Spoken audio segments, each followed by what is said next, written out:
got referred to you from Greg Rice with Nexus Property Management, right? Yep. I can't tell you how many times I've tried to contact landscapers and they don't call me back. It goes to voicemail. The voice box is full.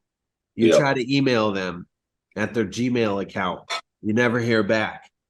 Literally, you picked up the phone, one ring. I was like, this guy's not cutting the lawns himself. I'm like, this guy is running a business. This is what I want. He's running a business. That has a major impact in differentiating yourself and servicing your clients properly. Would you say that's like one of your biggest like benefits? Yeah, I mean, I would definitely say like having somebody, like myself and my partner who are actually working on the business and not in the business definitely separates us. And we're not competing on price so much. Whereas like, in the industry, it's basically everybody is charging about the same price unless you get the people who are, the neighborhood kids, or sometimes you get the chuck in a truck who's been doing it for 30 years and hasn't raised their pricing. Really what we want to do is just be really good at our deliverables, which is like quality and communication. And we find that if we can do those two things, then most people are willing to pay a couple extra bucks, right? It's not hundreds of dollars more, but a couple extra bucks for somebody that they know is going to be there, on time every week and do what they say they're going to do.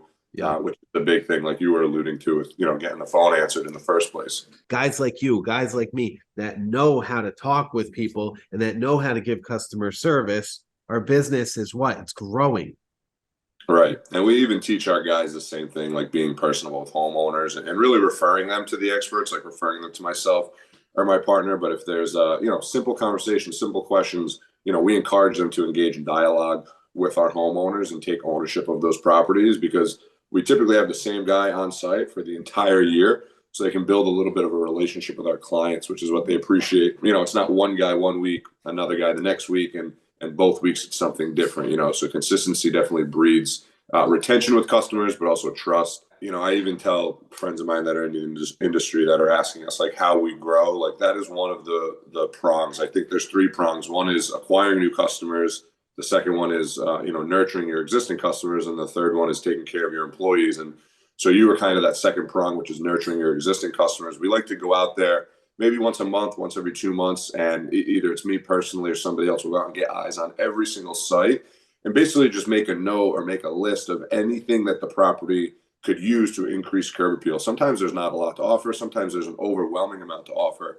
But knowing our clients and knowing really what their goals are with the property, we can then message them or call them and say, hey, like we did with you, Emilio, it's coming to be the end of the year. We had a hot summer, aeration and seeding for a couple $100.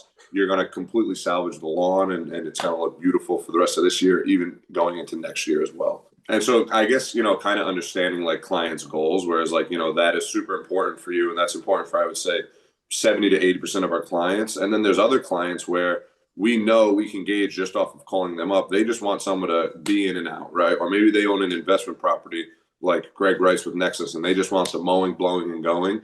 And basically understanding your client's goals, so then you can deliver on that, right? Like, and we have an app that all of our guys have on their phone, so when they get to the property, they know what kind of homeowner it is. Like, we don't just say what work needs to be done, but also what type of person we're dealing with, so they can really customize their service and how they treat that client. Not to say that somebody gets a lesser quality, but maybe a 3-family in Providence, you're a little quicker than, your beautiful home over in Johnston. I would say the last tip, that I would give to people, especially in an area like Rhode Island, is, nurturing your existing clients. So to like what you were saying, right? It is hard, but once you have a reputation and you can deliver on that, it's easy. And something that I took from Gary Vaynerchuk, I'm sure you've probably heard it, but, you can do this for every client, but typically you want to start with like your most important clients or maybe your first clients, where you get to know something personal about them. You can take 5-10 minutes, go on their Facebook or just have a conversation with them.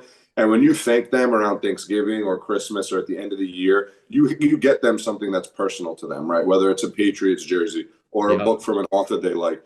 And that goes so far beyond any type of service you can deliver for these people, because it shows that you care. And they'll do more marketing just through word of mouth than you ever could, right? With paid advertising and stuff. So that's right. That's something as well that in a saturated market will differentiate yourself for sure. And it's just something that I think any good businessman, a good person should incorporate if they can.